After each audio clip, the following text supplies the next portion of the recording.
Hello students, welcome in my chemistry class.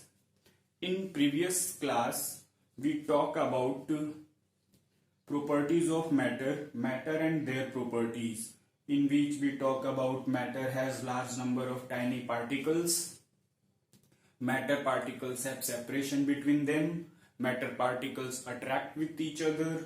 ठीक है, तो इस तरीके की कुछ प्रॉपर्टीज के बारे में हमने पढ़ा था। मैटर पार्टिकल्स के अंदर मोमेंट होता है, मोशन होता है। आज की क्लास में हम उसके आगे कंटिन्यू करेंगे, जिसके अंदर हम पढ़ने वाले हैं क्लासिफिकेशन ऑफ मैटर। ठीक है, तो today we will start classification of matter. Classification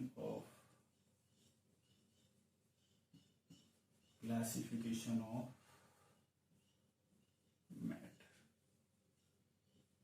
ये आपका चैप्टर नंबर 1 हम कर रहे हैं। ठीक है, जिसके अंदर आज आपको पार्ट 2 में क्लासिफिकेशन ऑफ मैटर कराया जाएगा। ठीक है, तो I think you easily understood what is matter and what their properties in previous class.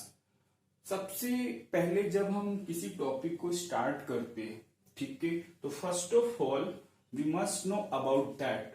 Here we write classification of matter, then what is need to classify the matter, कि matter को classify करने की जरूरत क्यों पड़ी। ठीक है, अगर हम एक सिंपल सा यहां पे क्वेश्चन आपसे पूछते हैं, जैसे जैसे मान लीजिए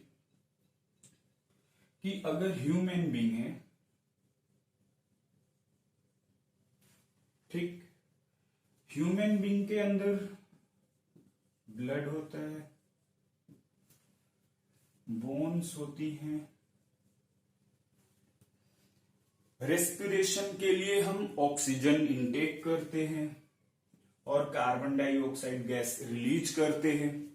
तो अगर हम अपने ह्यूमन बीइंग को ही कंसिडर करते हैं, तो वहां पे हम देखते हैं कि ब्लड, बोन्स और ऑक्सीजन 3 टाइप के मैटर हमें देखने को मिलते हैं। Because you have studied in last class everything around us which occupy space and has mass called matter. तो ब्लड भी स्पेस ऑक्युपाई करता है, उसका भी कुछ मास होगा, तो वो भी मैटर है। बोन्स का भी मास होगा, ऑक्सीजन का भी मास होगा। ठीक है, तो यहां पे हमें ये चीज देखनी है कि क्या ये तीनों एक ही जैसे हैं, तो बिल्कुल नहीं। ब्लड आपका अलग प्रॉपर्टी शो करता है, बोन आपकी अलग प्रॉपर्टी, O2 आपका अलग प्रॉपर्टी, या फिर आप ऐसे मान लीजिए कि जो वाटर है, वाटर, इसकी भी 3 फिजिकल स्टेट्स होती है। ठीक है, जिसके बारे में हम यहाँ पे पढ़ने वाले हैं। तो अभी हम पढ़ेंगे कि वाटर को हम कैसे 3 फिजिकल स्टेट्स में क्लासिफाई करते हैं।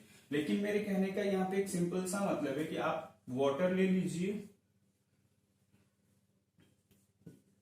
वाटर ले लीजिए, आप कोई ऑब्जेक्ट कंसीडर कर सकते हैं, अपना मोबाइल फोन जो देख रहे हैं आप वो कंसीडर कर लीजिए, mobile phone.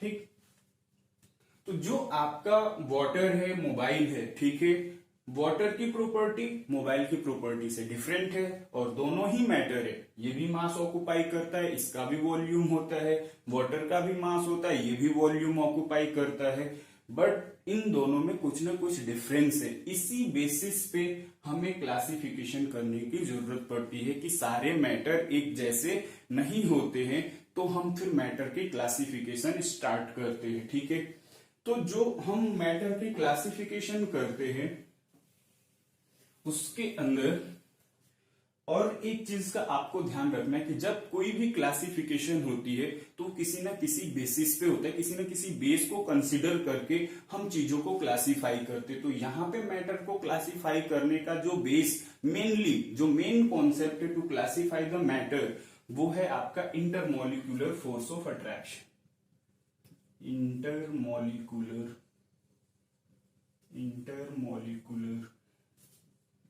Force of attraction. तो पहले तो हम ये समझते हैं कि इंटरमोलिकुलर फोर्स ऑफ अट्रैक्शन होता क्या है, what the meaning of intermolecular force of attraction. ठीक है, अगर हम इस सराउंडिंग की या कहीं की भी दो ऑब्जेक्ट को कंसीडर करें, जैसे सपोज मान लीजिए ये ऑब्जेक्ट ए है, ये ऑब्जेक्ट बी है, ठीक, कोई भी थिंग आप कंसिडर कर सकते हैं, जो भी आपके दिमाग में आता है वही आप कंसिडर कर सकते हो कि ए क्या है और बी क्या है, ठीक है। जब कोई भी दो पार्टिकल, हमने बोला था कि matter is made up of large number of tiny particles, तो उसके मैटर के अंदर जो large number of tiny particles होते हैं, उनमें से हमने दो पार्टिकल को लिया ए एंड बी। जब वो दो पार्टिकल्स एक दूसरे के विसिनिटी में होंगे, एक दूसरे के पास में होंगे, तो उनके बीच में एक फोर्स ऑफ अट्रैक्शन लगता है, वो एक दूसरे को क्या करते हैं, अट्रैक्ट करते हैं, और उस अट्रैक्शन को जो दो पार्टिकल्स के बीच में लगता है, उस फोर्स ऑफ अट्रैक्शन को ही हम क्या नाम दे देते हैं, इंटरमोलिकुलर फोर्स ऑफ अट्रैक्शन। और इस इंटरमोलिकुलर फोर्स ऑफ अट्रैक्शन के बेसिस पे हम मैटर को 3 कैटेगरीज में क्या कर देते हैं, क्लासिफाई कर देते हैं, ठीक है। तो पहली चीज कि what need to classify matter and in which basis you can classify matter. तो नीड आप समझ गए कि डिफरेंट टाइप ऑफ मैटर्स होते हैं, इसलिए उनको क्लासिफाई करने की जरूरत पड़ती है। और दूसरा, उनके बीच में intermolecular force of attraction different type का होता है, उसके बेसिस पे हम उसको क्लासिफाई करते हैं, ठीक है। तो आपको पता है, ये चीज बताने की जरूरत भी नहीं है कि मैटर को हम 3 टाइप में क्लासिफाई करते हैं, सॉलिड, लिक्विड एंड गैस। तो पहले हम बात करेंगे सॉलिड की, और एक एक करके हम इनकी प्रॉपर्टीज को डिस्कस करेंगे। तो सबसे पहली बात कि जो सॉलिड होता है, सॉलिड के जो पार्टिकल्स होते हैं वो बहुत ज्यादा क्लोज होते हैं। The particles of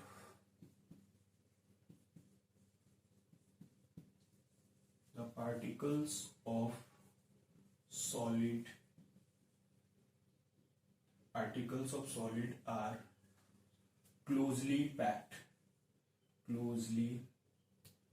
close packed. The particles of solids are close packed. इसका सिंपल सा मतलब है कि अगर हमने कोई ऑब्जेक्ट लिया, जैसे मान लीजिए आपका डस्टर है, आपका ये बोर्ड है, मार्कर है, इसके अंदर, बोर्ड, मार्कर, डस्टर के अंदर जो भी स्मॉल पार्टिकल्स है, बहुत स्मॉल पार्टिकल्स है, वो पार्टिकल्स बहुत नजदीक प्रेजेंट होते हैं, इस तरीके से।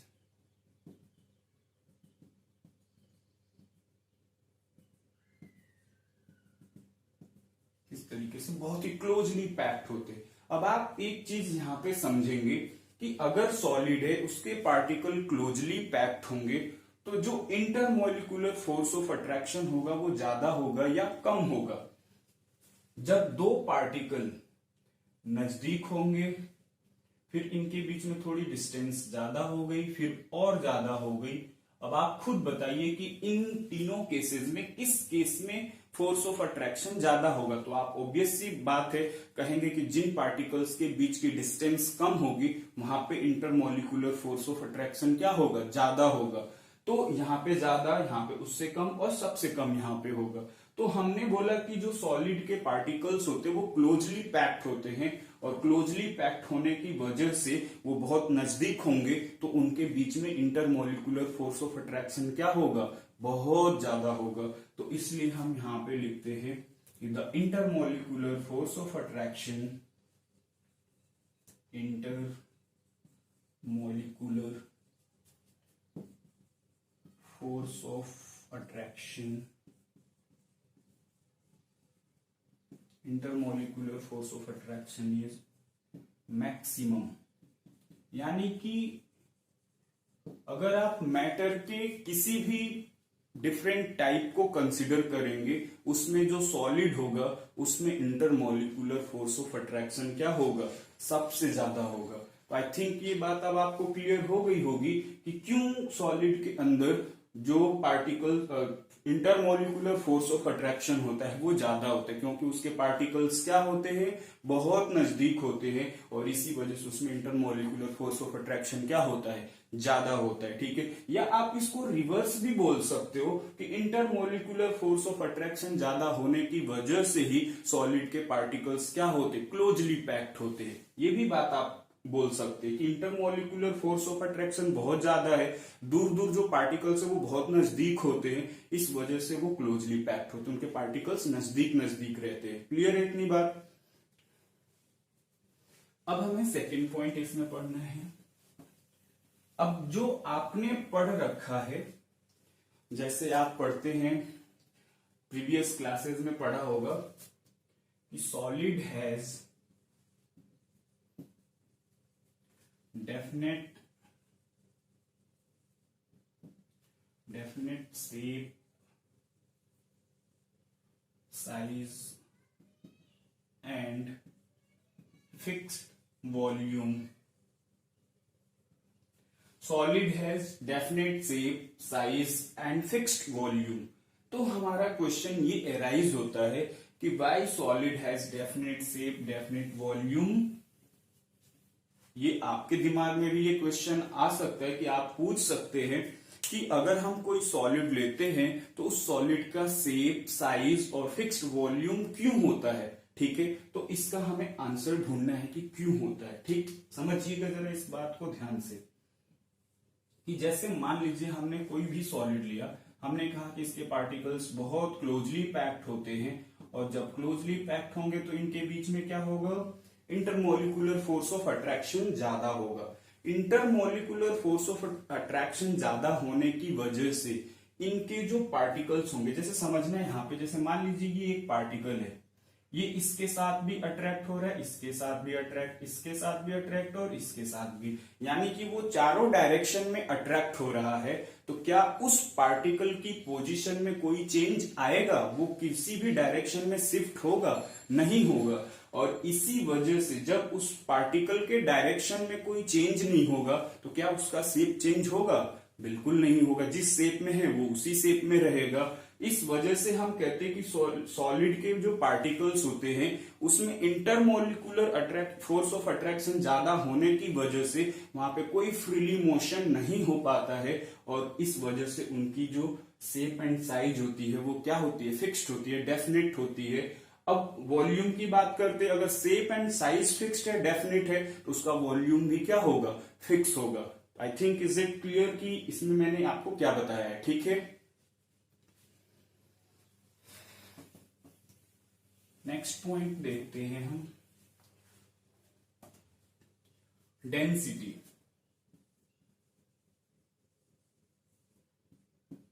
डेंसिटी की बात करते हैं। डेंसिटी अगर आपने नहीं पढ़ा होगा तो मैं आपको थोड़ा सा यहाँ पे बता देता हूं कि डेंसिटी होता क्या है। डेंसिटी का एक फॉर्मूला होता है मास ओवर वॉल्यूम। मास ओवर वॉल्यूम, इसका एक सिंपल सा मतलब होता है कि पर यूनिट वॉल्यूम में, सपोज मान लीजिए आपने कोई सॉलिड लिया, सपोज ये आपका 1 सेंटीमीटर क्यूब का वॉल्यूम है। ठीक है, 1 सेंटीमीटर क्यूब का कोई वॉल्यूम है। ठीक, तो यहां पे कहने का सीधा सीधा सा मतलब ये है कि अगर हम 1 सेंटीमीटर क्यूब का कोई वॉल्यूम लेते हैं तो उसकी डेंसिटी क्या होगी, ज्यादा होगी या कम होगी, तो वो भी इस बात पे डिपेंड करता है कि उसमें इंटरमोलिकुलर फोर्स ऑफ अट्रैक्शन ज्यादा होगा या नहीं होगा। तो अभी हम केस स्टडी कर रहे हैं सॉलिड का, तो सॉलिड के केस में हम देखते हैं कि पार्टिकल्स बहुत ज्यादा क्लोजली पैक्ड होते हैं।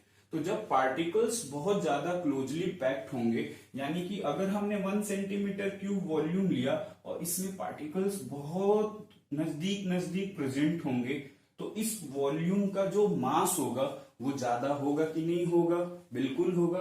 जैसे आप एक सिंपल सा एग्जांपल ले लीजिए, 1 सेंटीमीटर क्यूब में आयरन के पार्टिकल्स को रख दीजिए और 1 सेंटीमीटर क्यूब में कॉटन के पार्टिकल्स को रख दीजिए, दोनों ही सॉलिड है। या फोम ले लीजिए, 1 सेंटीमीटर क्यूब फोम आपने ले लिया और 1 सेंटीमीटर क्यूब आपने आयरन ले लिया। अब आप कहेंगे कि किसकी डेंसिटी ज्यादा होगी, तो आयरन की डेंसिटी ज्यादा होगी।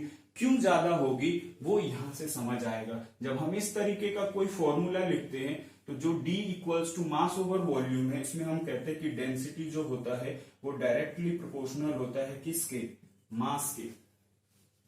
कहने का मतलब ये है कि जब मास ज्यादा होगा तो डेंसिटी क्या होगी, ज्यादा होगी। जब मास कम होगा तो डेंसिटी क्या होगी, कम होगी। यानी कि 1 सेंटीमीटर क्यूब वॉल्यूम में आयरन तो उसकी डेंसिटी ज्यादा, क्योंकि उतनी ही वॉल्यूम में आयरन का मास क्या होगा, ज्यादा होगा। जैसे जो वेट करते हैं, आपने वेट बॉक्स देखा होगा, जो वेट करते हैं, जो आपके शॉपकीपर्स होते हैं वो, तो वहां पे आप देखो 1 kg इतना ही वेट का एक ऑब्जेक्ट जैसा रहता है, वो रख के उसको वेट करते हैं, ठीक है। लेकिन कॉटन अगर 1 kg वेट करना है तो इतना सारा कॉटन हो जाएगा, क्योंकि उसने वॉल्यूम ज्यादा ऑक्यूपाई करा है, ठीक है। तो कहने का मतलब ये है कि जब किसी भी मतलब जो सॉलिड होता है उसकी डेंसिटी क्या होगी, बहुत ज्यादा होती है।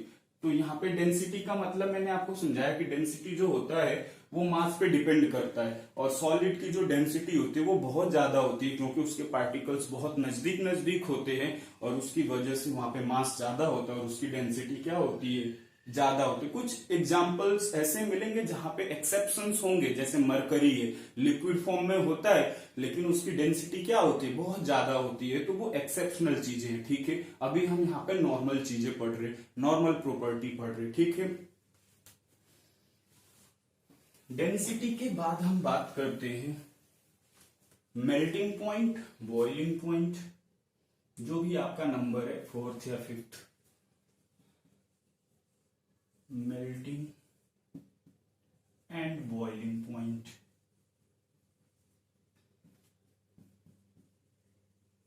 Melting and boiling point. Melting and boiling point solids का हाई होता है। क्या होता है, हाई होता है, ठीक। Melting and boiling point of solids are higher, यानी कि जो टेम्परेचर हम किसी सॉलिड को मेल्ट करेंगे तो मेल्ट करने में जो टेम्परेचर लगता है वो ज्यादा लगता है, ठीक है, इन कंपैरिजन टू अदर जो अभी टाइप्स आएंगे लिक्विड और आपके गैस, उनके कंपैरिजन में, ठीक है। उसी तरीके से बॉइलिंग पॉइंट, जब मेल्टिंग पॉइंट ज्यादा होगा तो ऑब्वियस सी बात है कि उसका बॉइलिंग पॉइंट भी क्या होगा, ज्यादा होगा। पहले मेल्ट होगा लिक्विड में, लिक्विड होगा तब जाके बॉइल होगा, ठीक है। तो यहाँ पे जनरली जो मेल्टिंग एंड बॉइलिंग पॉइंट होता है सॉलिड का वो ज्यादा होता है, ठीक है। फिर हम बात करते हैं कंप्रेसिबिलिटी। कंप्रेसिबिलिटी,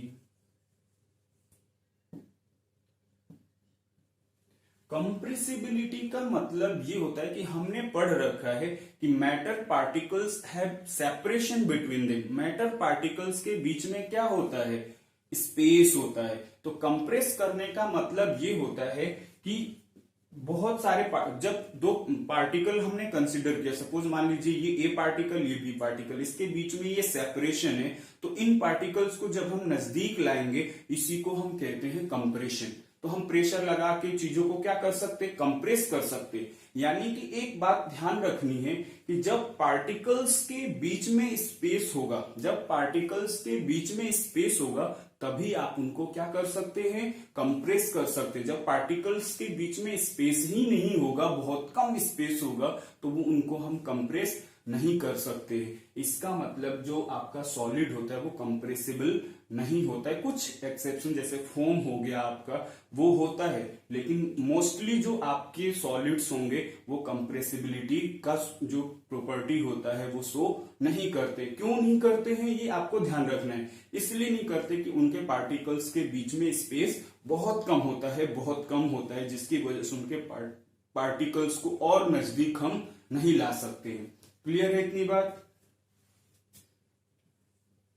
6 पॉइंट हमें देखना है रिजिडिटी। रिजिडिटी, रिजिडिटी से रिवर्स है आपका कंप्रेसिबिलिटी का। हमने बोला कि compressibility is very low in case of solid, क्योंकि उनके पार्टिकल्स को हम नजदीक नहीं ला सकते। यहां पे लिख सकते हैं बहुत कम, वेरी लेस, ठीक है, बहुत कम, ठीक।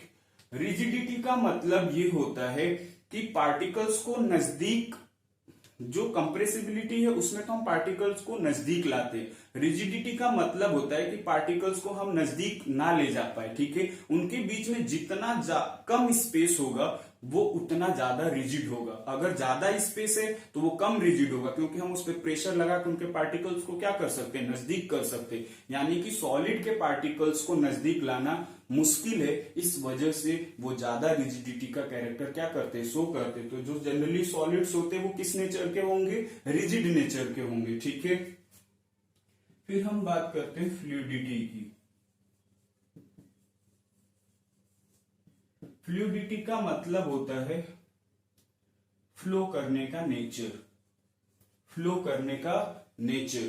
तो जनरली सॉलिड के पार्टिकल्स के अंदर फ्लो करने का नेचर नहीं होता है, एक एक्सेप्शन को छोड़ करके। जो ओल्ड मॉन्यूमेंट्स होते हैं उनकी जो विंडोज होती हैं उनमें जो ग्लासेस लगी होती हैं वो नीचे की साइड में थिक, अपर साइड में थिन होती हैं। तो उसमें वो जो पार्टिकल्स होते हैं ग्लास के वो धीरे धीरे धीरे धीरे नीचे की तरफ फ्लो किए रहते हैं। इसी वजह से जो बॉटम साइड होता है वो थिक होता है, अपर साइड क्या होता है, थिन होता है।